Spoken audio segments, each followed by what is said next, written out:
সিজারে আবার কিসের কষ্ট, শুধু পেট কাটে, এমনটাই শোনা যায় মানুষের মুখে। আরে 7টা পর্দা কেটে বেবিটাকে দুনিয়ায় আনতে হয়, আধা ঘন্টার মধ্যে 3টা স্যালাইন শেষ হয়। মোটা সিরিঞ্জে দেওয়া মেরুদণ্ডে সেই ইনজেকশনটা সারাটা জীবন কষ্ট দেয়।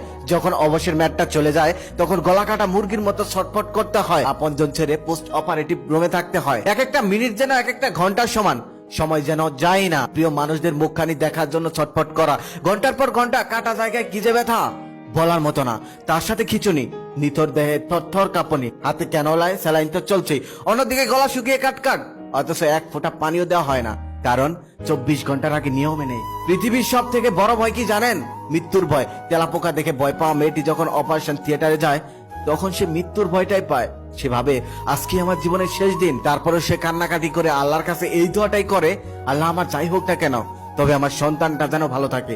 আবার সে এটাও ভাবে আমি না থাকলে আমার স্বামী সন্তানকে ভালোবাসবে কে। তাই মাকে কখনোই কষ্ট দিও না।